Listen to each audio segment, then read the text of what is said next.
વડોદરા નરેશે પહેલા દેશી લોકોના ચડામણીથી એવી પ્રતિજ્ઞા કરેલી કે સ્વામિનારાયણ ધર્મને અમારા ઇલાકામાં આવવા જ ન દેવો.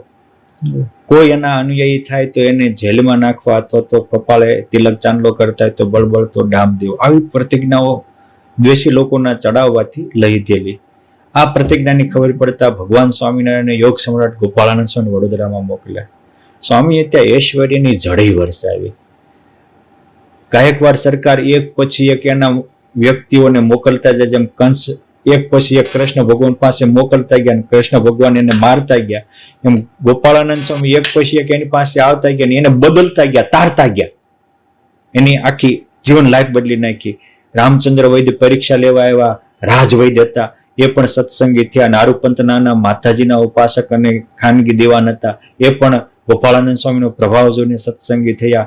બાપુભાઈ સર સેનાપતિ હતા, મીર સાહેબ સર સેનાપતિ હતા, આ પણ ગોપાળાનંદ સ્વામીના પ્રતિભાવ જોઈને સ્વામિનારાયણના આશ્રિત થયા. ઢુંડુબા મહાતાંત્રિક હતો, મેલી વિદ્યાનો ખુખાર હતો, એ એના પરિવાર સાથે ભગવાન સ્વામિનારાયણના આશ્રિત થયા. અને છેવટ ગાયકવાડ સરકાર પોતે પરીક્ષા લેવા આવ્યા અને એને પણ યોગ સમ્રાટ ગોપાળાનંદ સ્વામીએ સમાધિ કરાવી, અલૌકિક અનુભવ આપ્યો. એટલું નહીં, એની ધર્મપત્ની જીવનબાઈ ને અને એના દીકરાઓને પણ સ્વામીએ આમ ચપટી ભરીને પ્રસાદી આપીને પ્રસાદીની હાકર ખાધીને બધાને સમાધિઓ કરાવી.